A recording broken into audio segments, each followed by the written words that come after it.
20 जून 1986 शुक्रवार, जुम्मे का नमाज. बोल्शेविक क्रांतीच्या दिवसांमधलं रशियातलं महाकाव्य जॉन रीडनी डोळ्यांनी पाहिलं. त्यांनी लिहिलेल्या क्रांतिगाथेला त्यानं नाव दिलं जग हादरवून सोडणारे 10 दिवस.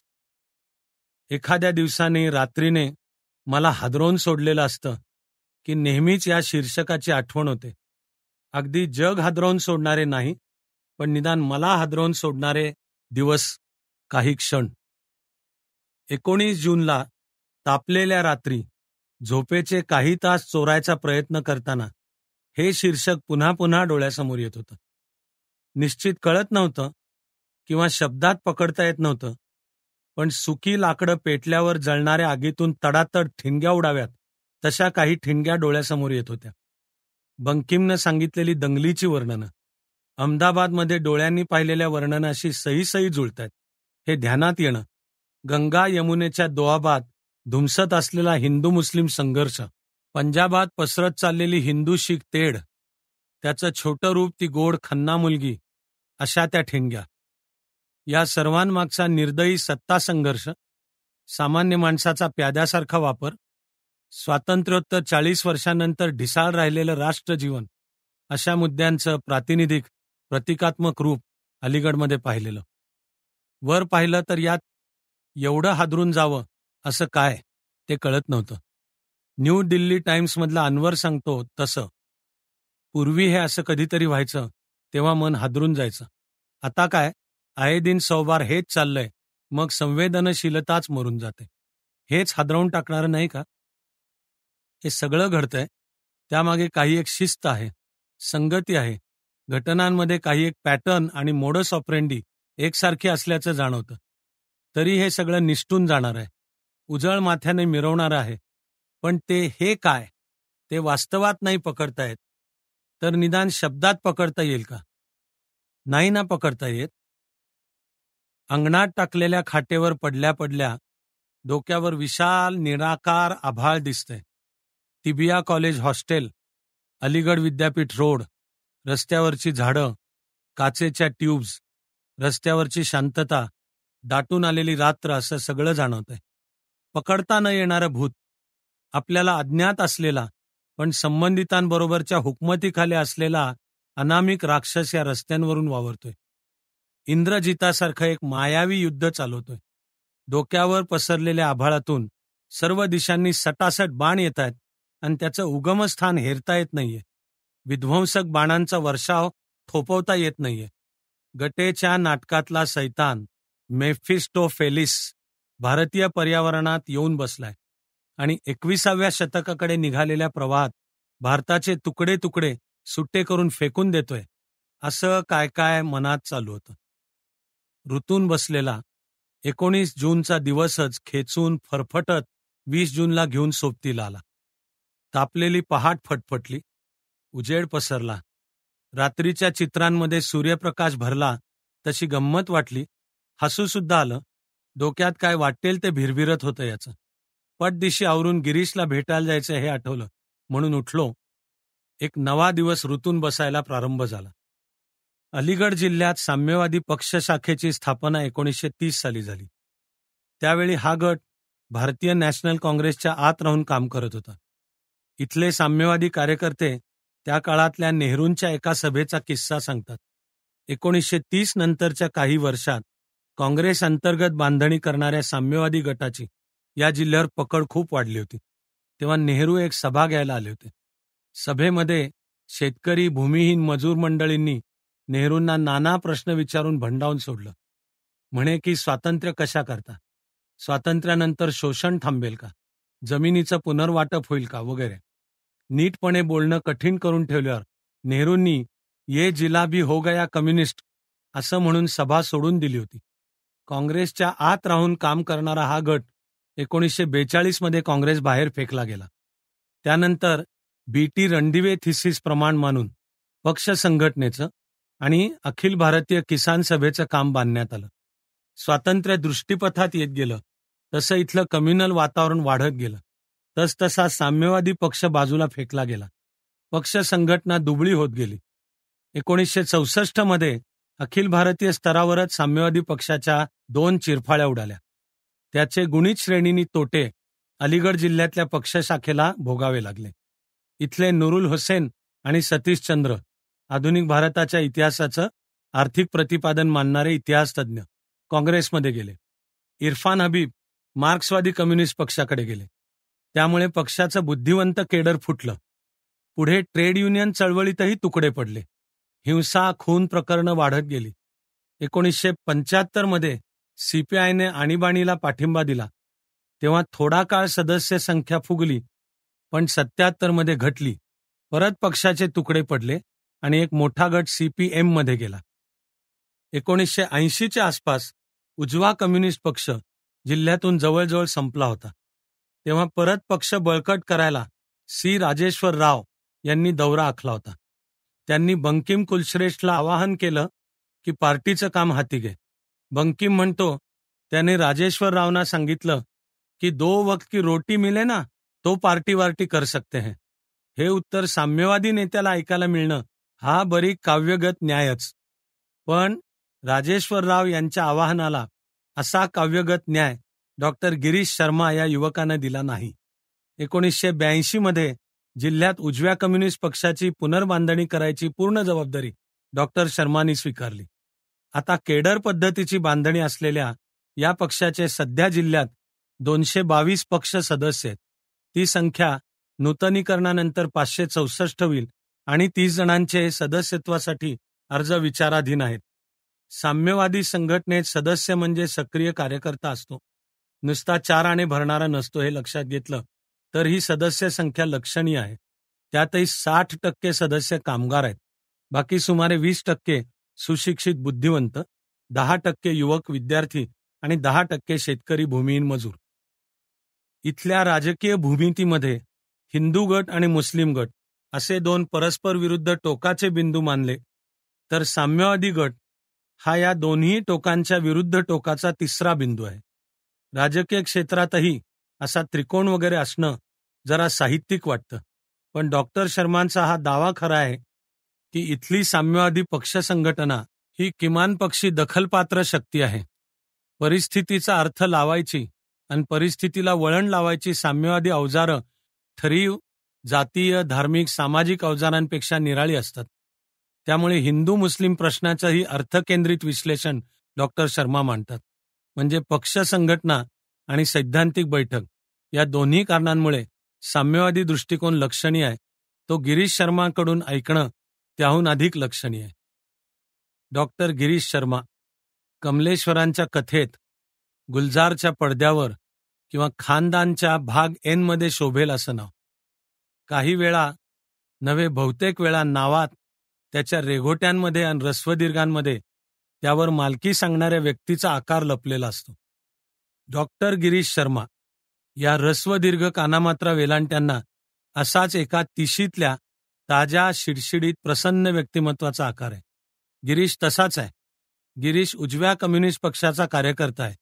सीपीआयची युवा शाखा ऑल इंडिया युथ फेडरेशनचा तो जनरल सेक्रेटरी.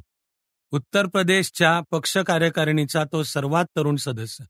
संस्कृतमध्ये ययाती आख्यान विषयात गिरीशनं डॉक्टरेट केली आहे. त्याची स्वतःची प्रकाशन संस्था आहे. त्याचं ययाती आख्यान प्रकाशित झालंय. गिरीश अर्थातच निशाचर आहे. त्यामुळे पहाटे 6:30 वाजता तो घरी भेटणारच. एक निशाचर म्हणून एक जात असते. अन्य जाती, धर्म, पंथ, लिंग, पक्षभेदाच्या अतीत अशी या जातीची काही समान वैशिष्ट्ये असतात. या निशा सर्व भूतानाम तस्याम जागर्ती आणि यस्याम जागृती भूतानी सा निशा अशी या भूतांची व्यवच्छेदक लक्षणं असतात. याच जातीचा असल्यामुळे गिरीश माझा सहोदर म्हणून असेल किंवा अशा भूतांना त्यांच्या मध्यरात्री 6:30 वाजता उठवलेलं चालत नाही, तरी रात्री तो भेटला नाही, आता गाठायलाच हवं म्हणून 6:30लाच गिरीशला गुड मॉर्निंग केलं, तरी गिरीश हसून समोर आला. हसतच त्यांनी तोंडावर पाणी मारलं, टी शर्ट क्वाड्रायची पॅन्ट अंगावर चढवली आणि पहिल्या वाक्यापासून मुद्देसूद बोलायला सुरुवात केली. म्हणून असेल, पण आपल्याला गिरीश आवडला. त्याच्याशी संवादाच्या तारा जुळून गेल्या. कुशल चित्रकाराप्रमाणे त्यांनी काही मोजक्या फटक्यांमध्ये त्याच्या नजरेला दिसणारं हिंदू मुस्लिम संबंधाचं चित्र रेखाटलं. 1857 मध्ये एकत्र लढलेल्या स्वातंत्र्य युद्धापासून 1947 पर्यंत एकमेकाविरुद्ध लढलेल्या यादवी युद्धापर्यंतचा एक भाग. या मध्ये ब्रिटिश साम्राज्यवादाची सक्रिय भूमिका, तर 15 ऑगस्ट 1947 पासून 20 जून 1986 पर्यंतचा भाग 2.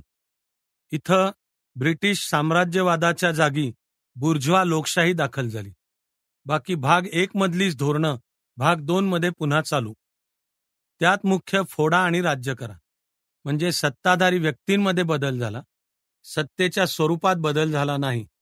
या काहीशा मोर दॅन लाईफ साईज चित्रफलकावर गिरीशने अलीगडचा नकाशा रंगवला. स्वातंत्र्यानंतरचं सुमारे 1.5 दशक दंगलविरहित सरकलं. 20व्या शतकाने 60 ओलांडल्यावर परत दंगे सुरू झाले, ते अलीगडपासून. कारण अलीगड हे मुस्लिम जातीयवादाचं केंद्र. हे केंद्र भारताबाहेरच्या मुस्लिम जगताकडून जोपासलं जातं, असं म्हणून गिरीशनं दाखवून दिलं की याची अशीच जातीयतावादी प्रक्रिया हिंदूंमधून पुढे आली.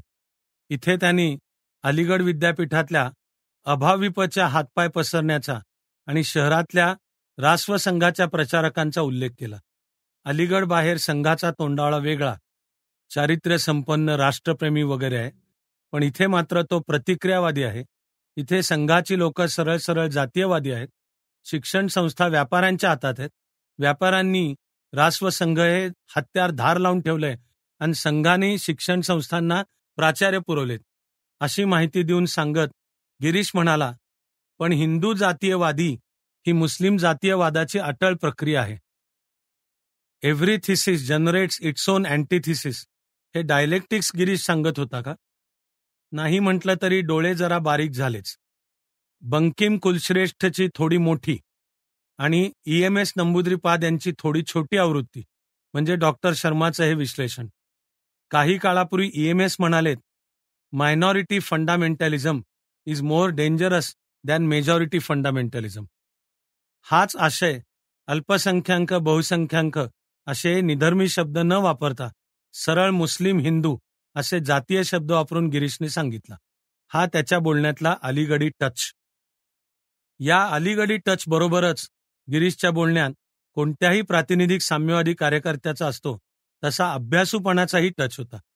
अल्पसंख्याक बहुसंख्याक या नात्याचा ऐतिहासिक शोध, त्याची स्वातंत्र्योत्तर जडणघडण अशा मॅक्रो चित्राचं विहंगम दर्शन मांडल्यावर त्या दृश्यातलं अलीगडचं मायक्रो दर्शन त्याने मांडायला सुरुवात केली. तेव्हा अभ्यासूपणाचा हा टच ठळक झाला.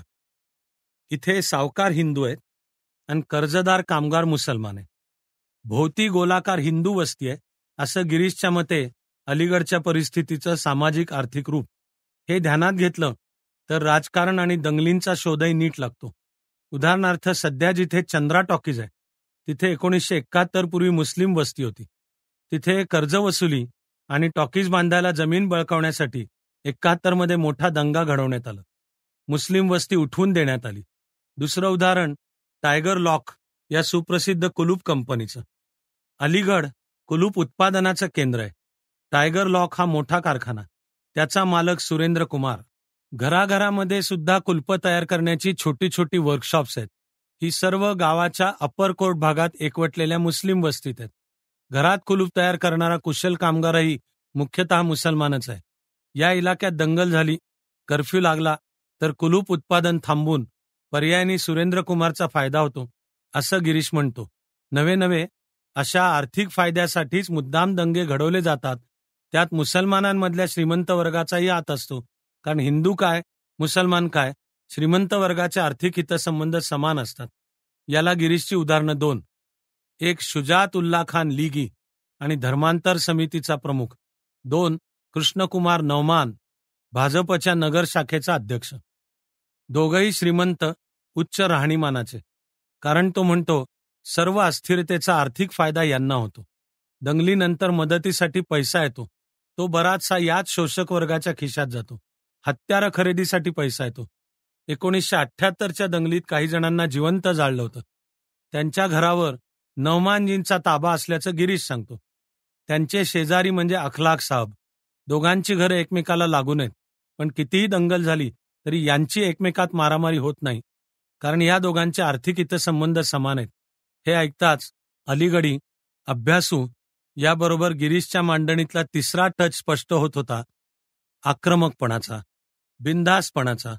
बहुसंख्य कम्युनिस्ट कार्यकर्त्यांमध्ये असा एक जबरदस्त आक्रमकपणा डेव्हलप झालेला असतो. त्याचा उगम कदाचित साम्यवादी तत्त्वज्ञानातच असावा. पंजाबमध्ये पदयात्रा करतानाही भेटलेल्या मोजक्याच साम्यवादी कार्यकर्त्यांमध्ये अशी बिनधास्त आक्रमक वृत्ती दिसली होती. फिरोजपूर अमृतसर मार्गावरच्या पदयात्रेत भेटलेल्या या कार्यकर्त्यांना धर्मांध शीख दहशतवादाची फिकीर नव्हती. फिरोजपूरहून अमृतसरला जाताना सतलज ओलांडल्यावर किर्तोवाल नावाचं एक छोटं खेडं लागतं. या खेड्यामध्ये आमच्या मुक्कामाची सोय सरपंच चंचल सिंग यांनी केली होती. गावातल्या 2-4 हिंदू कुटुंबात भीती पाहायला मिळाली होती. तिथल्याच गुरुद्वारातल्या लग्नाच्या पार्टीत पिऊन तर्र झालेल्या काही धर्मनिष्ठांनी आमच्या पदयात्रिकांनाही भिववलं होतं, विशेषतः आमच्यातल्या मुलींना. म्हणून चंचल सिंगच्या घरी सुरक्षित छत्राखाली आल्यावर त्यांच्यातलं एक जण सरपंचांना म्हणाली, तुम्ही भेटलात, खुदा की कृपा है. तर फाडकन चंचल सिंग म्हणाला, खुदा बिदा बकवास है, इंसानियत कहो. चंचल सिंग कम्युनिस्ट. कॉम्रेड चंचल सिंग सांगतो, गावातल्या हिंदू कुटुंबांना माझं संरक्षण आहे, त्यांना हात लावायची कोणाची टाप नाही. परत तरणतारणच्या सर्वपक्षीय सभेत असाच एक कम्युनिस्ट फकीर भेटतो. तो आमच्याशी गुरुद्वारात येऊन डोक्यावर टोपी न घालता गप्पा मारत होता. गुरुद्वारात डोक्यावर काहीतरी घालावंच लागतं, पण त्याच्या वाट्याला गुरुद्वारातले सेवादारही जात नव्हते. भिंद्रावाले फेजच्या उच्च दिवसात सुद्धा त्यांच्यावर तुटून पडण्याची हिंमत या कम्युनिस्ट कार्यकर्त्यांनीच दाखवली होती. बाकीच्यांनी भिंद्रावालेंना संत, दहशतवाद्यांना गैरसमज झालेली कोकरं वगैरे म्हणून आपला जीव वाचवायचा प्रयत्न केला होता. खुलेआम पेपरमध्ये नावासकट त्याही दिवसांमध्ये कम्युनिस्ट पक्षाने दहशतवाद्यांना इशारा दिला होता की तुम्ही आमचा एक मारलात तर आम्ही तुमचे 10 मारू, मारतील न मारतील. पण बाकी कोणाची हे म्हणायची सुद्धा बिशाद नव्हती. वेगळ्या अर्थाने पण अशीच एक जबर आक्रमक उग्रता इस्लाममध्ये आहे. ती सर्वसाधारण मुस्लिम व्यक्तीतही दिसते. तत्वविचाराचा असा मनोधर्माच्या रचनेवर काही परिणाम होतो का, हा शास्त्रशुद्ध मानसशास्त्रीय संशोधनाचा विषय होऊ शकेल. पण सहिष्णुता, सर्वसमावेशकता अशी वैशिष्ट्ये ल्यालेला, वैविध्य जपणारा, वैविध्य सामावून घेणारा असा प्रातिनिधिक हिंदू स्वभावही त्यामुळेच अनाक्रमक, शांतताप्रिय, बचावात्मक असावा. आक्रमकतेतून असहिष्णुतेचा जन्म होतो. पण जिला अभ्यासूपणाची जोड असते अशी आक्रमकता आक्रस्ताळी असत नाही, तीच जास्त धारदार असते. गिरीशमध्ये हे दिसत होतं. त्याची मांडणी आक्रस्ताळेपणाची नव्हती आणि अभ्यासूपणामुळे असेल, पण त्याची आक्रमकता कृतीप्रवण होती. नाहीतर कॅफे डिलाईटवरच्या पानवाल्याकडून घेतलेल्या सिगरेटबरोबर अनेकांची क्रांतिकारकता पेटते आणि मुलं बाळं पैसा अडका नोकरी सुरू झाली की फेकून दिलेल्या थोटकासारखी ती क्रांतिकारकता साधळून जाते. क्रांती वगैरेच्या ज्वालेचा त्यांचा संबंध फक्त सिगरेट पेटवण्यापुरता असतो. वर वाचाळतेचा धूर, खाली निष्क्रियतेची राख आणि छातीत फक्त बुर्ज्वा, प्रोलेटेरिएट, सरप्लस वगैरेचा प्रत्ययरहित कफ. प्रत्येक विचारधारेला असे पाईक असतातच. गिरीश त्यातला नाही. म्हणून गावातल्या बड्या मंडळींचा पर्दाफाश करताना त्याचा बिनधास्तपणा प्रभावी आहे. परत एक ताजं उदाहरण. समोरच्या टीपॉयवर चहा, बिस्किट आणि नमकीन दाखल झाल्यावर गिरीश सांगतो, जूनच्या सुरुवातीला नवमानजी आणि अखलाक साहेब या दोघांनी मिळून एक चाल रचली. त्यांच्या घराजवळच रेड लाईट एरिया आहे, तिथल्या वेश्यांना पळवून लावण्याची. कारण की म्हणे त्यांच्यामुळे इथली नीतिमत्ता बिघडते, वातावरण दूषित होतं. प्रत्यक्षात त्यांना त्यांची घरं बळकवायची. गिरीशनी वेश्यांची बाजू घेऊन मांडलं की त्यांचं पुनर्वसन दुसरीकडे होत नाही तोवर रेड लाईट एरिया तसाच राहायला हवा आणि नंतरही त्या घरांची मालकी नवमानजी किंवा अखलाक साहेब यापैकी कोणाकडे जाता कामा नये. अभी उस पे संघर्ष चल रहा है, इति गिरीश. यानंतर हे मांडणं अगदी क्रमप्राप्त होतं की राम जन्मभूमी बाबरी मस्जिद संघर्ष हेही रेड लाईट एरियाच्या संघर्षाचंच मोठं स्वरूप आहे. गिरीशचा निस्संदिग्ध होकार आणि पाठोपाठ अलीगडमधल्या घडामोडींचा बारीक सारीक तपशिलासहित वर्षाव. 1 फेब्रुवारीला राम जन्मभूमीचं कुलूप उघडल्यानंतर अलीगडमध्ये हिंदूंनी उत्सव केला, रथयात्रा फिरवली, त्याचं निमित्त करून मुसलमानांना दम दिला, दहशत भरली. मग बाबरी मस्जिद ॲक्शन कमिटीनं बंदचं आवाहन केलं. अलीगडमध्ये तिथपासून स्फोटक परिस्थिती होती. 16, 17, 18 मार्चला राम जानकी रथ अलीगडमध्ये आला. गावभर ते फिरवून RSS वालोने धूम मचवली. इथं महावीरगंज बाजारच्या भागात सगळी RSS वाल्यांची दुकान आहेत. तिथे प्रत्येकाच्या हातावर भगव्या पट्ट्या बांधत होते. त्यातच काही मुसलमान मुलं सापडली. त्यांच्या हातावर मुद्दाम भगव्या पट्ट्या बांधण्यात आल्या. तेव्हाही पोरं सरकली. अप्पर कोर्ट भागात जाऊन त्यांनी हा सर्व प्रकार सांगितला. मग रसूलगंजमध्ये काही गुंडांनी हेरून एका हिंदू प्रवाशाला भोसकलं. हे घडत होतं तेव्हा गिरीश अप्पर कोर्ट भागातच बुक बाइंडर रफिककडे होता. तिथं पार्टीच्या काही पोरांनी येऊन काय घडतंय ते सांगितलं. हा रफिक बाइंडर गिरीशला म्हणाला, राम जन्मभूमी द्यायला आमची काहीच हरकत नाही, पण बाबूजी दंगलींनी आमच्या पोटावर पाय येतो. रफिक बाबूजीला सुरक्षितपणे पोचतं करायला हिंदू वस्तीच्या सीमारेषेपर्यंत आला. त्याच वेळात अलीगडच्या जामा मस्जिद भागात कोणीतरी अशोक डिब्बेवालावर चाकू चालवला. चाकू चालवणारा अशोक डिब्बेवालाला काही पैसे देणं लागत होता. ते मागितल्यावर त्याने अशोकला भोसकलं. झगडा कम्युनल बन गया. पोलिसांनी एकतर्फी मुसलमान युवकांची धरपकड केली. इतकंच काय, एकाला पकडायचं होतं म्हणून पोलिसांनीच दुसऱ्या एका पोराला सांगितलं की जाऊन त्याच्याशी बंदुकीचा सौदा पटव. गिरीश अप्परकोट भागातून खाली उतरला तर गावभर अफवा की मुसलमानांनी 5 जणांना भोसकलं. गिरीश सांगतो की योजनापूर्वक अफवा पसरवण्याचं काम रिक्षावाल्यांद्वारा केलं जातं. तेव्हा मग 18-19 मार्चला ऑल इंडिया युथ फेडरेशनच्या कार्यकर्त्यांसह गिरीशनी शांतता प्रचाराचं काम केलं. 18 मार्चच्या रात्री काही पार्टी वर्कर्स पोस्टर्स लावत होते, तर त्यांना येऊन पोलीस म्हणतात, कशाला पोस्टर लावताय, उद्या सकाळपर्यंत तर दंगल सुरू होईल. शांतता टिकवणं आणि जातीय सलोखा स्थापन करणं हे गिरीशच्या मते व्याख्यानबाजीनं जमणार नाही. हवेतलं टेन्शन कमी करायला लोकांसमोर खरे इश्यूज मांडायला हवेत. यावर त्यांना कार्यक्रम द्यायला हवा. गरिबी, महागाई, भ्रष्टाचार हे खरे इश्यूज. खरं म्हणजे त्यावरनं लोकांचं लक्ष हटावं म्हणून जातीय संघर्ष उकरून काढले जातात.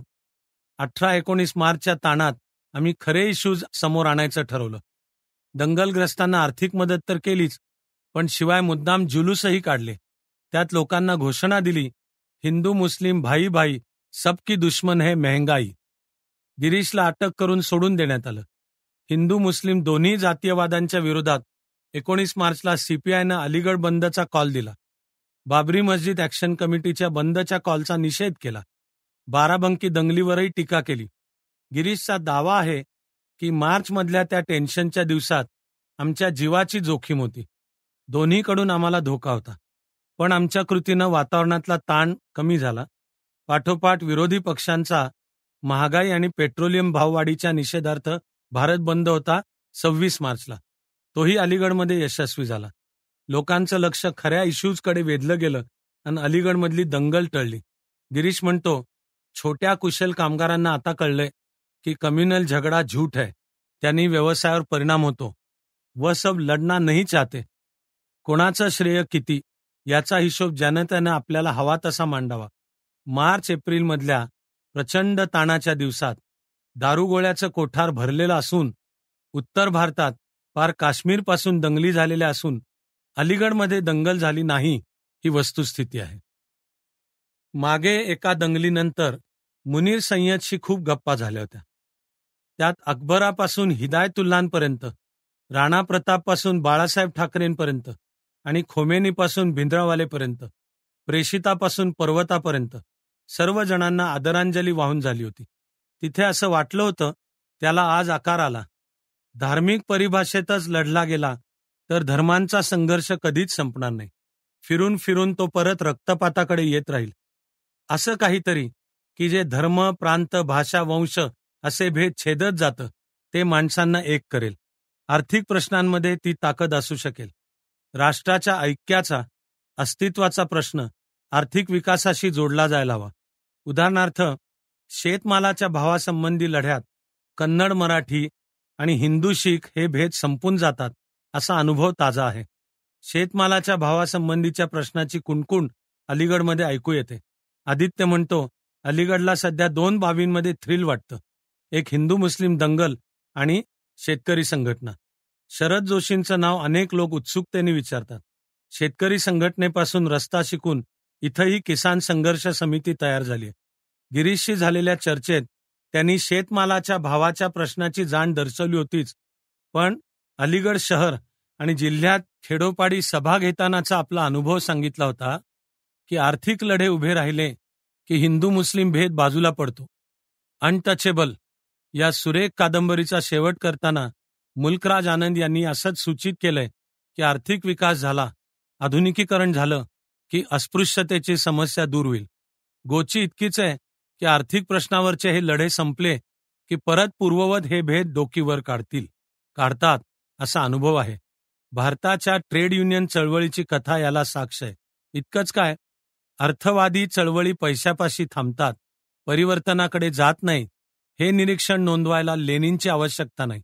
हिंदू मुस्लिम प्रश्नाचा आणि सामाजिक विषमतेचा विचार करायला केवळ अर्थवादी परिणाम असं प्रश्नचिन्हांकित आहे, तर राष्ट्रवादी परिणाम उद्गार चिन्हांकित आहे. या प्रश्नापुढं पूर्णविराम एकरस राष्ट्रीय जीवनातच उमटू शकेल. अर्थप्रधान चळवळ असं राष्ट्रीय जीवन घडवण्याची प्रक्रिया गतिमान करू शकेल. आक्रमकतेचं साम्यवादी रूप गिरीशमध्ये पाहिलं. आता आक्रमकतेचं इस्लामिक रूप पाहायचं होतं. मुस्लिम मानस आणि त्यातही भारतीय मुस्लिम मानस हे कमालीचं गुंतागुंतीचं रसायन आहे. त्याच्या रचनेत धर्म, कुराण, मोहम्मद पैगंबराचं चरित्र याचा मोठा वाटा आहे. मध्ययुगीन अरब संस्कृती, भारताचा मध्ययुगाचा इतिहास, त्यातलं राजकीय प्रभुत्व आणि इथल्या संस्कृतीशी घडून आलेला बरा वाईट कमी अधिक असा सामाजिक सांस्कृतिक समन्वय याचा प्रभाव भारतीय इस्लामिक मनात दिसतो. स्वातंत्र्यानंतर म्हणजे नेमके शब्द वापरायचे तर फाळणी आणि इस्लामिक राष्ट्रवाद मानणाऱ्या पाकिस्तानच्या निर्मितीनंतर इथे राहिलेल्या मुसलमानांमध्ये असुरक्षिततेची, अनाथपणाची भावना असणं साहजिक आहे. एकेकाळी आम्ही राज्य केलेलं आहे आणि आता अल्पसंख्याक असल्यामुळे अस्मिताच लोप पावेल की काय असा गंड आहे. हे दोन्ही घटक भारतीय मुस्लिम मन घडवण्यात महत्त्वाची भूमिका बजावतात. अस्मितेचा लोप होण्याच्या या भीतीतूनच राष्ट्रीय प्रवाहाशी एकरूप व्हायला नकार, नवरचना सुधारणेचा विरोध, एकत्रित कळप करून राहण्याची प्रवृत्ती, स्वतःचं वेगळेपण जपायची धडपड अशा प्रतिक्रिया दिसतात. मुळातच घडलेलं इस्लामिक मन असुरक्षितता आणि अस्मितेचा प्रश्न यांनाही अधिक आक्रमक बनवून सामोरं जातं. शुजाअतुल्ला खान यांच्या रूपात सामोरं येतं. आदित्य म्हणाला, शुजासाहेब घरीच आहेत, भेटायचं का? तेव्हा गिरीशकडून नुकताच परतलो होतो. तिथे मनात आलेल्या भूमितीतला हा दुसरा विरुद्ध टोकबिंदूही समजावून घ्यायचा होता. पण शुजासाहेब म्हटल्यावर तो बिंदू हाच हे चटकन ध्यानात आलं नाही. तेवढ्यात त्यांचाच निरोप आला, ये भेटायला, वाट पाहतोय. मग पटकन पेन वही शबनममध्ये, शबनम खांद्यावर आणि मी शुजासाहेबच्या घरी दाखल. समोर सुरेख चकचकीत चॉकलेटी सफारी सूटमध्ये शुजासाहेब. सलाम अलैकुम. गोरेपान, मूळ उभट पण गालावर चरबी साचल्यामुळे गोलसर चेहरा, पठाणी वाटावा असा बांधा, बोलण्यात वावरण्यात घरच्या इंटिरियर डेकोरेशनमध्ये खानदानी डौल म्हणजे शुजाअतुल्ला खान. मोठ्या हॉलमध्ये उच्च सोफा सेट, दुसऱ्या कोपऱ्यात डायनिंग टेबल, भिंतीवर त्यांचे जगजीवनराम, चरणसिंग, बहुगुणा यांच्या समवेत फोटो आणि समोरच्या भिंतीवर मक्केच्या मशिदीचं भव्य चित्र. शुजासाहेब 1980 पर्यंत मुस्लिम लीगमध्ये होते.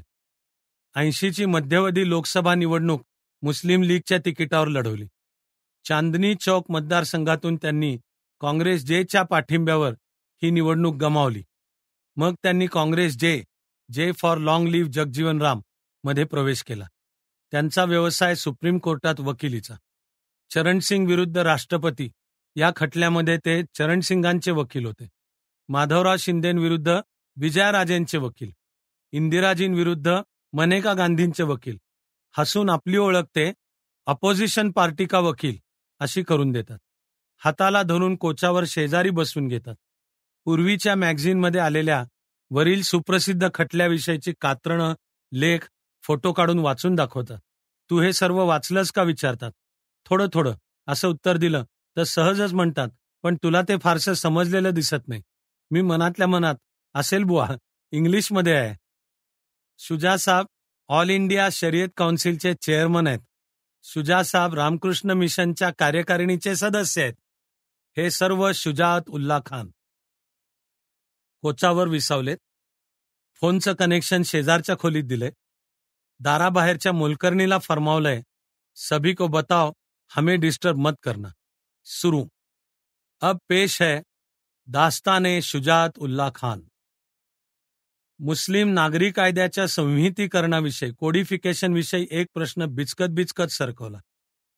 त्यात शहाबानो प्रकरण, मुस्लिम महिला विधेयक या कालखंडातल्या घडामोडींवरच्या कायदेशीर बाजूंवर भाष्य अपेक्षित होतं.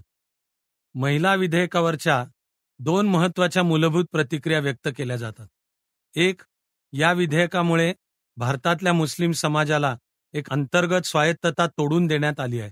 2, एकच्या बरोबर उलट, म्हणजे संसदेने लागू केलेले कायदे आता मुस्लिम समाजाला लागू होणार, म्हणजेच धार्मिक बाबतीतही संसदेचं सार्वभौमत्व नकळत मान्य केलं गेलं.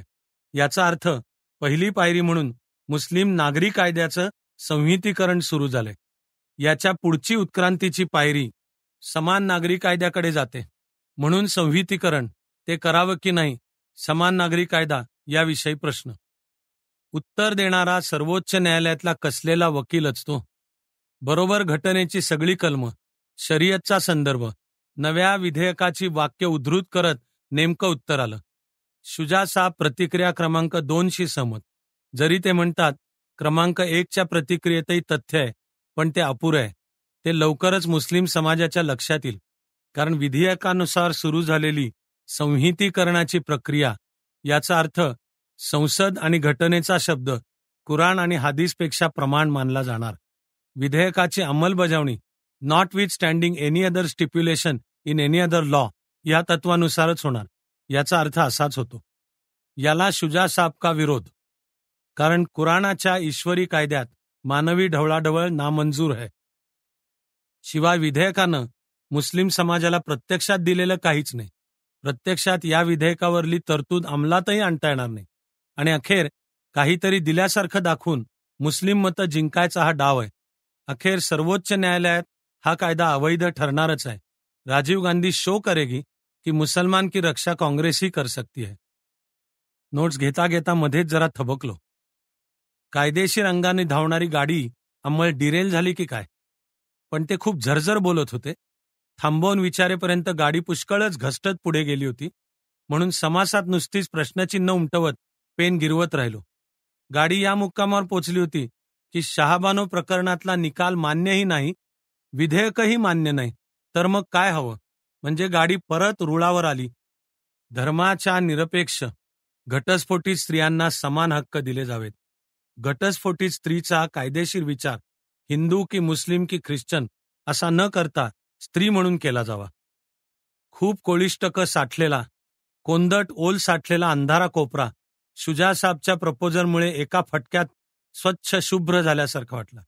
शरीयतला ईश्वरी कायदा मानणारे वकील साहेब आणि जवळजवळ समान नागरी कायद्याचं एक प्रत्यक्ष कलम मानणारे वकील साहेब शेजारी शेजारी मांडले तर संगती लागत नव्हती. नव्हे, गडबडून जायला होत होतं. नंतर समासात प्रश्नचिन्ह आणि त्यांच्या धबधब्यांकडे लक्ष. इस्लामिक विवाहाच्या वेळी मेहेरची रक्कम ठरलेली असते. तो स्त्रीचा हक्क असतो. घटस्फोटाचा प्रसंग आला तर मेहेरसोबत पतीनं एक मोठी रक्कम स्त्रीला देणं लागू होतं. त्याला मता ही संज्ञा आहे. पैगंबर साहेबांच्या पुतण्यानं त्याच्या एका पत्नीला घटस्फोट देताना 10,000 दिनार दिल्याचं नोंदवलंय. असा पूर्वाधार मांडून शुजासाहेब सांगतात की दरमहा पोटगीची तरतूद इस्लामला मंजूर नाही. मेहेर अधिक मता अशी ठोक एक रकमी अदायगी करून विवाहाच्या बंधनातून दोन्ही बाजूंना मुक्त व्हायची कायदेशीर तरतूद हवी. त्यांचं म्हणणं, ही तरतूद धर्मनिरपेक्षपणे लागू केली जावी. मग क्रिमिनल प्रोसिजर कोडच्या कलम 125चा अर्थ असाच होतो ना. आरिफ मोहम्मद खाननी मांडलेली भूमिका, समान नागरी कायद्याची आवश्यकता, हे सर्वच त्यांना मान्य असणार. तर वकील साहेब एकदम सरकतात. क्रिमिनल प्रोसिजर कोडचं कलम 125 हे मुस्लिम समाजावर लादलेलं फ्रॉड आहे. आरिफ मोहम्मद संधिसाधू आहे आणि घटनेचं कलम 44 कालबाह्य आहे.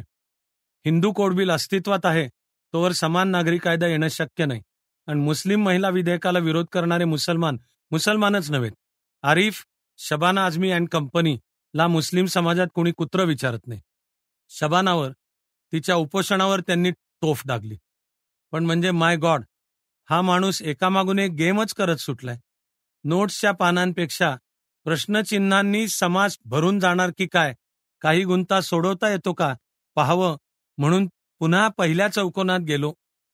विधेयकाविषयी नेमकी भूमिका सांगता का, पाठिंबा की विरोध? सफारी सूटला पकडून मागे खेचल्यासारखे पण सावध झाल्यासारखे खानसाहेब परत लाईनीत आले. परत केवळ एक मर्माघाती नवा मुद्दा टाकला. विधेयकावरची ही अशी बाजूनं किंवा विरुद्ध अशी विभागणीच चुकीची आहे. विधेयक शरीयतला मंजूर नाही, मुस्लिम समाजाच्या हिताचं नाही, पण विधेयकाला विरोध करणारे काही हे डोळ्यासमोर ठेवून विरोध करत नाहीत. सरकारची भूमिका आणि त्याला RSS भाजप गटानं दिलेला प्रतिसाद यामुळे उगीच असे दोन तंबू उभे राहिलेत, प्रो बिल आणि अँटी बिल. मुस्लिमों ने सोचा, वाजपेयी अडवाणी ठाकरे विरोध करतायत म्हणजे नक्कीच बिल आपल्या हिताचं असणार. राजूनही बिल आपल्या प्रेस्टिजचा, नेतृत्वाच्या मान्यतेचा प्रश्न केला. म्हणजे उठलेल्या गदारोळात मूळ मुस्लिम कायदा, त्याचं संहितीकरण, घटस्फोटित महिलांचे हक्क हे मुद्दे बाजूलाच राहिले. राजकीय भूमिका महत्वाच्या ठरल्या. म्हणून नुसतं विधेयकाच्या बाजूनी की विरुद्ध असे एक गाव दोन तुकडे शक्य नाहीत. सगळा विचार मुळातूनच वेगळा करायला हवा. फाईन, इथपर्यंत आता ठीक. मग चौकोन नंबर 2, मुस्लिम नागरी कायदा, त्याचं संहितीकरण, हिंदू कोड बिल आणि समान नागरी कायदा या सर्वाची सुसंगती कशी लावायची? तुमचा दृष्टिकोन काय? उत्तरात लपलेल्या समासातल्या प्रश्नचिन्हांसहित शुजासाब परत त्यांच्या सर्वोत्तम शैलीत धमाल येत होती संवादाला. उत्तर, घटनेतली मूळ तरतूद समान नागरी कायदा प्रस्थापित करण्याची. ती मांडल्यापासून 10 वर्षाच्या आत हिंदू कोड बिल संमत केल्यामुळे समान नागरी कायद्याला खीळ बसली. प्रत्यक्षात हिंदू कोड बिल ही मुस्लिम नागरी कायद्याचीच सुधारित आवृत्ती आहे. उदाहरणार्थ, घटस्फोटाची कल्पना हिंदू कायद्यात कधीच नव्हती. कारण हिंदू संकल्पनेत विवाह हा करार नाही, संस्कार आहे. तो मोडता येत नाही. पण नेहरूंवर शरीयत कायदा आणि मुस्लिम विवाह कायदा 1939 याचा प्रभाव होता. त्यामुळे त्यांनी हिंदू कोड बिलमध्ये या तरतुदी समाविष्ट करण्याचा आग्रह धरला. हीच बाब स्त्रियांना मालमत्ता हक्क, वारसा हक्क देण्याबाबतची आहे. म्हणजे वेट अ मिनिट प्लीज, शुजासाब, तुम्ही थोडक्यात असं सांगताय की हिंदू कोड बिल परंपरागत हिंदू कायदा, शरीयत आणि आधुनिक समाज रचनेच्या गरजा यांच्या मेळातून तयार झालंय, असंच ना? ते नुसतेच डोळे बारीक करून बघत राहिले. कारण हा बाण कुठे जाऊन घुसतो याचा त्यांना निश्चित अंदाज आला असणार. बचावाची फळी उभी करायला त्यांनी सुरुवात केलीच. पण म्हणून काय झालं? तरी मी सुद्धा पुढे रेटायचा आगाऊपणा केलाच. म्हणलं, मग हाच कायदा काही सुधारणा करून समान नागरी कायदा म्हणून स्वीकारला जायला काय हरकत आहे? सरकान फणा काढल्यासारखे खानसाहेब उफाळून आले. दगड मारून मोहोळ मीच उठवलं होतं, काय करणार? ते शक्यच नाही, कारण ते हिंदू बिल आहे, ते आम्ही कधीच स्वीकारणार नाही. मी परत सांगतो, आता कलम 44 कालबाह्य झालंय, ते घटनेतून वगळून टाकायला हवं. समान नागरी कायदा कभी नाही हो सकता. वेगळा स्वायत्त मुस्लिम नागरी कायदा ही आता अपरिवर्तनीय फॅक्ट आहे. हे मान्य की या पद्धतीनं प्रत्येक धर्माला वेगळा नागरी कायदा मात्र येऊ नये. मी विचारलं, मग फौजदारी कायदाही शरीयतप्रमाणे हवा का? आणि शरीयत कोर्टचे हवेत का? त्यांनी बेटे म्हटल्याचा मी पुरेपूर फायदा घ्यायचं ठरवलं होतं. एका वाक्यात उत्तर, नाही, ते भारतात आम्हाला लागू पडत नाही. का? पण का? कारण शरीयतनुसार येणारा फौजदारी कायदा मुस्लिम समाजाला मान्य होणार नाही. विचाराची पक्की चौकट आता स्पष्ट झाली होती. नुसते शब्दातले प्रश्न विचारून पुन्हा पुन्हा त्याच वर्तुळात फिरण्यात काही तथ्य नव्हतं. शहाबानो निकालही अमान्य आणि विधेयकही अमान्य याचा अर्थ आता उलगडत होता. खान साहेबांना थोडक्यात जैसे थे मांडायचंय. मुस्लिम समाज त्याचा कायदा आहे असा राहू द्यात. त्यात बदल, सुधारणा, परिवर्तन, ढवळाढवळ करू नका. गैरमुस्लिम असलेल्या संसद, सर्वोच्च न्यायालयाची तर नकोच नको. जैसे थे. हा मुद्दा स्पष्ट करून घेण्याकडे येण्यापूर्वी तसेच एक पादपूरणार्थी म्हणून एक प्रश्न विचारला राम जन्मभूमी आंदोलनाविषयी. एकत्र शांत डोक्यांनी बसून चर्चा करून स्थानिक लोकांनी यावर निर्णय घ्यावा, इतकं त्यांचं व्यावहारिक सुज्ञतेचं उत्तर. अगदी डॉक्टर जेकिल आणि मिस्टर हाईड अशी दोन टोकं नाहीत, तरी श्री प्रागतिक आणि श्री मूलतत्ववादी अशा दोन शुजाअत उल्ला खानांचा एकमेकांशी संवाद म्हणजे भांडण चाललेलं मला ऐकू येत होतं. मी आपला तिसरा तिथे उगीचच उपस्थित होतो.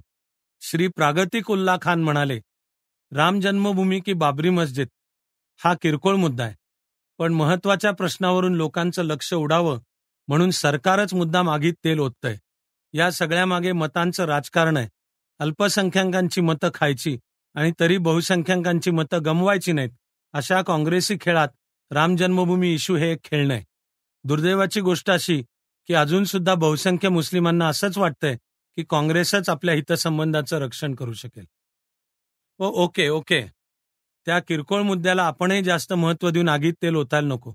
मला कृपया सांगा वकील साहेब की भारतातल्या मुस्लिम समाजाचं अंतर्गतदृष्ट्या सर्व काही ठीक आहे, बदल सुधारणा यांची आवश्यकता नाही, मुस्लिम स्त्रीला बरोबरीने वागवलं जात आहे, असं तुम्हाला म्हणायचं आहे का? म्हणायचंच नाही, तसं आहेच.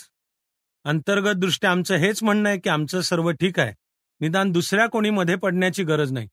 मुस्लिम समाजात स्त्रीचं स्थान खूप उच्च आहे, निदान तिच्या हिंदू भगिनीपेक्षा तर खचितच. हिंदूंमध्ये लग्न, घटस्फोट, वारसा हक्क, मालमत्ता हक्क या सर्वच बाबतीत स्त्री दुय्यम आहे, आमच्याकडे नाही. उलट मुस्लिम स्त्रीला पित्याच्या आणि पतीच्या दोघांच्याही इस्टेटीत वाटा मिळतो. हिंदू स्त्रीला कायदेशीर संरक्षणच नाही. घटस्फोटाचाही हिंदू पुरुषाला जवळजवळ एकतर्फी हक्क आहे, आमच्याकडे स्त्रीलाही हा हक्क आहे. अज्ञान आणि निरक्षरता मुस्लिम स्त्रियांमध्ये हिंदू स्त्रियांपेक्षा कमी आहे. कर्तृत्वान मुस्लिम स्त्रिया पहा, मोहसिना किडवाई, अनवरा तैमूर, उदाहरणार्थ सिनेसृष्टीतच पहा, मीना कुमारी मधुबालापासून सायरा बानो, झीनत अमान, शबाना आझमीपर्यंत उत्तमोत्तम अभिनेत्री मुस्लिमच आहेत. समासात दोन मुद्दे. यात शबाना आझमीला थोड्या वेळापूर्वी मुस्लिम समाजात कोणी कुत्रही विचारत नव्हतं, नाही का? आणि दोन, बाई ग शबाना, झीनत बरोबर तुझं नाव लावल्याबद्दल खान साहेबांना माफ कर आणि मंदाकिनीच्या नावाची आठवण करून दे. मुख्य पानावर पुढच्या नोट्स. हिंदू आणि मुस्लिम समाजात मुख्य फरक आर्थिक स्तरावरचा आहे. स्वातंत्र्योत्तर काळात हिंदू समाजाचा आर्थिक विकास वेगाने झालाय, तर मुस्लिम समाजाचा विकास अडखळला आहे. फाळणीच्या काळात सगळ्या श्रीमंत नवाबी मुसलमानांनी पाकिस्तानात स्थलांतर केलं. गरिबांना जाणंच शक्य नव्हतं, ते इथेच राहिले. त्यामुळे सामाजिकदृष्ट्या ते अनाथ बनले, तर आर्थिकदृष्ट्या मागासलेले. तसे ते अगदी दरिद्री असतात असं समजू नका, पण आपल्याकडचा पैसा दाखवायला ते बिचकतात. बाह्यता पॉश राहत नाहीत, कारण त्यांना असुरक्षित वाटतं, म्हणून एकत्र कबाडे बनवून ते राहतात. सरकारी नोकरी, पोलीस, सैन्य, खाजगी नोकऱ्या सगळीकडेच त्यांच्याविरुद्ध भेदभाव केला जातो. त्यांना मागं ठेवलं जातं. विकासाच्या वाटा खुल्या करून दिल्या जात नाहीत. मुस्लिम समाजानं स्वतंत्रोत्तर भारताला 2 राष्ट्रपती, 2 चीफ जस्टिस, अनेक खेळाडू, कलाकार दिले, तरीही आमच्याबद्दलची अविश्वासाची भावना असते. त्यामुळे आमच्यातली असुरक्षिततेची भावना जास्तच प्रखर होते, म्हणून आम्ही जास्तच एकमेकांना धरून राहतो. सामान्य मुसलमानाला आधुनिक शिक्षण, नोकऱ्या नकोच आहेत. तो घरातच एखाद्या कौशल्याचं शिक्षण घेतो, स्वयंरोजगार मिळवतो आणि आपला कळप धरून आयडेंटिटी टिकवतो. म्हणजे तो गरीब बिचारा केविलवाणा असतो असं समजू नका. त्याला फिकीर नसते. तो म्हणतो, बऱ्या बोलानी इथं जमलं नाही तर उठून जगातल्या कुठल्याही मुस्लिम देशात मी जाईन. मैं तो दुनिया भर का हूं, जगात माझे 48 देश आहेत, कहीं भी चला जाऊंगा. Muslims have not accepted India as their country. उनमें एक युनिव्हर्सल सिटीजनशिप का तसव्वुर है. हे सगळं ऐकत असताना स्वतःतच एक गंमत जाणवली. त्या गमतीचं भान आलं.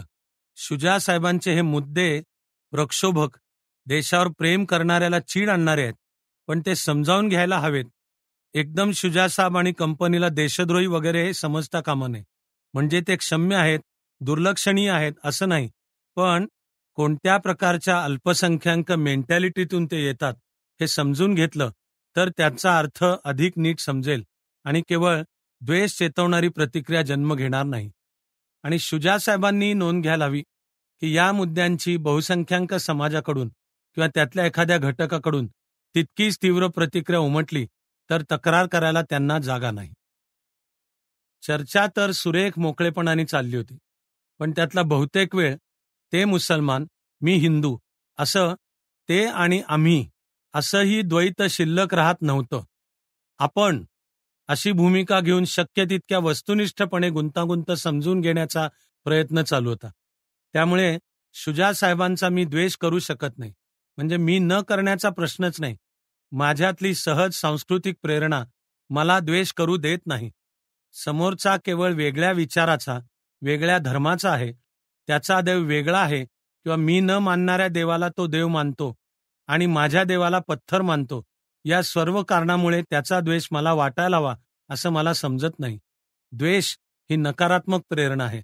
असं काही सतत जागतं भान असतं की नाही हे शोधणं अवघड आहे, पण माझ्या संस्कृतीनं जोपासलेली, मला कळायच्याही आधी रक्तात उतरलेली सहिष्णुता मला सहजासहजी द्वेष करू देत नाही. मला वाटतं हाच प्रातिनिधिक हिंदू स्वभाव आहे. तरीसुद्धा मी शुजा साहेबांची फिरकी घेऊ शकतो, त्यांच्या मुद्द्यातल्या विसंगतीवर बोट ठेवू शकतो, ते मांडत असलेल्या आशयातली संशयास्पद देशनिष्ठा दाखवून देऊ शकतो आणि तरीही पाठीवरून हात फिरवत शुजा साहेब बेटे म्हणत माझ्याशी बोलू शकतात. या दृश्याची मला गंमत वाटली, आनंद वाटला. बोलता बोलता त्यांनी दिल्लीचा पत्ता दिला. तिथला त्यांचा घर नंबर 5, नवी दिल्ली 51 आहे. अलीगडमधला फ्लॅट सुद्धा 5 क्रमांकाचा आहे. फोन नंबरमध्ये सुद्धा 5 आकडा 3दा आहे. हे सांगून हसून मनापासून ते म्हणतात, 5 हा माझा लकी नंबर आहे. एक क्षणभरच प्रौढ वकील, मुस्लिम विचारवंत, सगळे पडदे दूर झाले आणि लहान मुलाचा बालिश चेहरा दिसला. आणखीनच गंमत वाटली. माझ्या या प्रतिक्रियेचा अर्थ बहुधा त्यांनी असा घेतला असावा की हा सगळा संवाद मी एन्जॉय करतोय, मला पटतोय. त्यांची सैराट धावत सुटलेली गाडी पुढे धडधडत राहिली की मुस्लिम व्यक्तीला जगात 48 देश आहेत. हिंदुओं को दुसरा देश नाही. नेपाळ पण त्यांना आपलं म्हणत नाही. आणि देशात पाहावं तर हिंदूंचं एक धड नाही. मुसलमान बघ, जगाच्या या टोकापासून त्या टोकापर्यंत त्यांचा धर्म एक, त्यांचा आचार एक.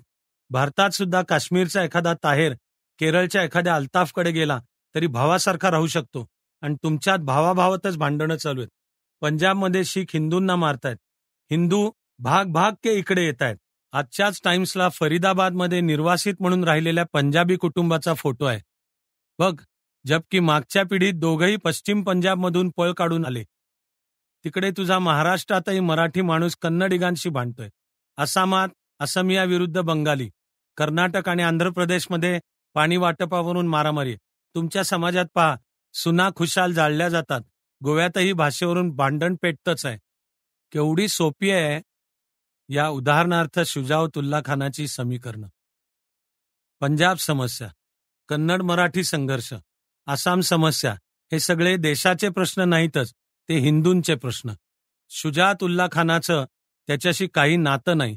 त्याचं नातं मुस्लिम नागरी कायदा, मुस्लिम समाजाच्या अंतर्गत स्वायत्तता, या देशात बरोबरीचं नागरिकत्व आणि सगळं पुढे पडलं नाही तर उसमें युनिव्हर्सल सिटीजनशिप का तसव्वुर आहे. त्यांचे जगात 48 देश आहेत. मुलाखतीत सुरुवातीला आणि अजूनही धारदार बुद्धिमत्तेचे वाटणारे उच्च विद्या विभूषित सुप्रीम कोर्टातले वकील साहेब काय एवढ्या निर्बंधपणे बेछूटपणे बोलत होते? हा त्यांचा व्यक्तिगत स्वभाव का आक्रमक अल्पसंख्याक मनोवृत्ती? असुरक्षिततेच्या भावनेतून उसळणारा विवश प्रतिहल्ला की बहुसंख्याकांबद्दलची तुच्छता? शुजा साहेबांची भूमिका प्रातिनिधिकच आहे असं मानायचं कारण नाही, पण प्रातिनिधिक नसेलच अशी खात्री देता येत नाही. त्यांच्या मुद्द्याची चिरफाड करणं शक्य आहे हेही खरं, पण त्यांनी मानलेल्या वाक्यावाक्यांमध्ये धोक्याच्या खुणा लपलेल्या नाही, खुल्या आहेत. पक्क्या ताठर झालेल्या भूमिका संवादाला वाव कमी ठेवतात. सुसंवाद तर दूरच राहिला. जिथे संवादाला वाव राहत नाही तिथे रस्ते अटळपणे संघर्षाकडे जातात. हिंदू मुस्लिम या संदर्भात होणार असेल तर संघर्ष चटकन रक्तपाताकडे जातो, अशी इतिहासाची आणि वर्तमानाची सुद्धा साक्ष आहे. काल प्रकाशन विभागातल्या चर्चेतच अशा संघर्षाचे पडघम ऐकू आले होते. शुजा साहेबांनी समारोपाचा मुद्दा मांडला. भारतातल्या मुस्लिम कम्युनिटीला एक नेता नाही, तरी सुद्धा सरकारवर दबाव आणून लोकशाहीच्या मार्गाने आम्हाला हवं ते विधेयक संमत करून घेतलं. जिस दिन कम्युनिटी को एक नेता मिलेगा हम अपनी शर्तें डिक्टेट करेंगे. ज्या दिवशी मुस्लिम महिला विधेयक संमत झालं त्याच्या दुसऱ्या दिवशी टाइम्समध्ये केलेल्या भाष्याचं शीर्षक होतं a grave error of judgement. Premshankar Jha या भाष्यकारानं नोंदवलं होतं की ज्या पद्धतीने हे घडून आलं त्याची एक प्रचंड उलटी लाट हिंदू समाजात उठेल. मुस्लिम समाजालाही एक नवं लोकशाही हत्यार सापडल्यासारखं झालंय. लोकशाही मार्गाने अल्पसंख्याक सरकारला वाकवू शकले तर बहुसंख्याक जनता लोकशाहीचा सुद्धा पुनर्विचार करेल. दिल्लीतनंच प्रसिद्ध होणाऱ्या एका उर्दू वृत्तपत्राने विजय पताका फडकवली होती. विधेयकाची लढाई आपण जिंकली, आता पुढची लढाई बाबरी मस्जिदीत. ही पदचिन्ह कोणत्या दिशेकडे बोट दाखवतायत? हे खान साहेब तुम्हाला जाणवतं का? जाणवत असलं तर ते टाळायला हवं. हे तुम्हाला मान्य आहे का? आणि सरतेशेवटी अनुनयाचं राजकारण आणि आक्रमक अल्पसंख्याक मूलतत्ववाद हे याचं उत्तर नव्हे. इतकंच नाही तर हेच लोकशाही यंत्रणेला, राष्ट्रीय ऐक्याला सर्वात मोठे धोके आहेत. यावर आपलं एकमत होऊ शकेल का? बाकी खुदा हाफिज.